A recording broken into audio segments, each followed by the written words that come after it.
Hello, I'm Valerie Joshi, CHIM student at the University of Toledo. The following presentation is a senior project. I'm going to explain a bit about personal health records, tell you what they are and what they're for, and show you how to create one. First, let's talk about what a personal health record is. Your personal health record, known as a PHR, is a collection of your health data that you, the patient, create and maintain. You can also create a PHR for your child or for an adult in your care. Even paper records you've collected in a shoebox is, by definition, a personal health record, but I'm going to be talking about electronic records today. You may ask, doesn't my doctor have all my medical records? Medical records and personal health records are not the same thing. PHRs can include any information about your health, especially information that your doctor may not have, such as your exercise routines, hereditary illnesses, or a list of your medications. Many patients with chronic conditions want to track their own medical information because of the number of medications, procedures, or therapies they are on or have received. A PHR can help do that. According to the American Health Information Management Association, major benefits of PHRs to the consumer include a chronological record in a central repository for pertinent personal health information with 24/7 instant availability from any location in the world that has access to the Internet. In this way, you can use your PHR to improve the quality of your health care. A PHR can reduce medical errors, prevent unnecessary repeated tests, and save time for you and your healthcare providers. The next question that frequently comes to mind is about security. How secure are PHRs? Isn't a paper record safer? There are risks either way, of course, but an electronic record has some advantages. Paper records are at risk of fire or water damage, theft, or simply someone unauthorized viewing a folder that has been left on a healthcare worker's desk. While PHRs are not covered by HIPAA, they are covered by the Federal Trade Commission. The FTC requires PHR services to notify their customers and the FTC, and in some cases the media, when a breach has occurred. It is in the PHR service's best interest to keep its customers' data as secure as possible. As always, read the service's privacy and security policies. Okay, how do we get started? The best place to start is myphr.com.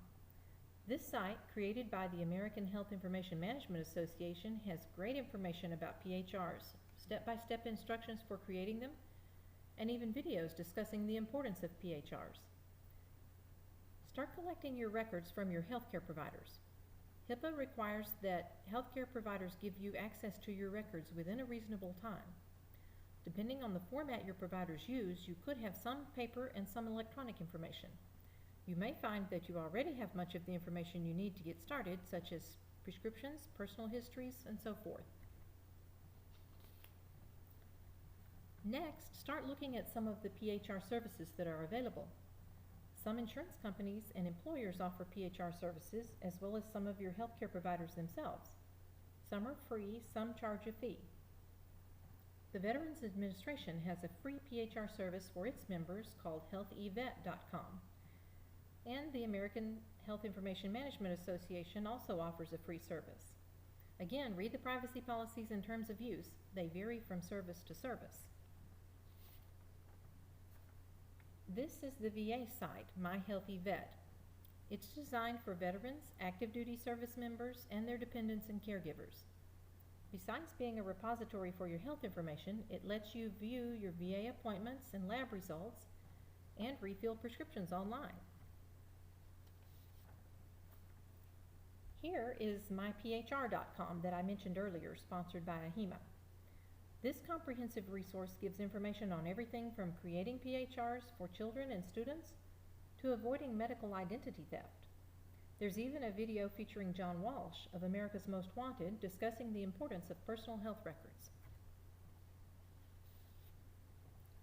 Here's a screenshot of NoMoreClipboard.com. Their basic service is free, or you can upgrade to a family account for a fee. The site has a demo video that will get you started. Now let's look at a John Doe record so you can see what an actual PHR might look like.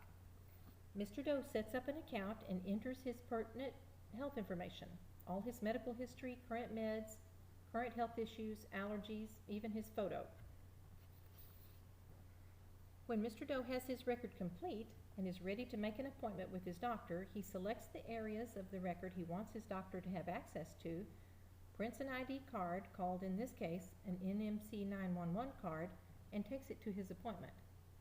The card gives his name, date of birth, medical conditions, medications he's currently taking, things he's allergic to, and his emergency contacts. It also has a PIN number that he has selected. The doctor's office then goes to the website nmc911.com and enters the requested information, including Mr. Doe's PIN. Mr. Doe's health record comes up in a read-only format with all the pertinent information for his doctor visit. NoMoreClipboard.com also has a feature called CC Me that allows him to create a secure mailbox to receive updated information about his visit and automatically populate his health record. He can also send data to his healthcare providers through the eClipboard feature. As you can see, there are many advantages to having an electronic PHR. A PHR is one important way you can take charge of your health.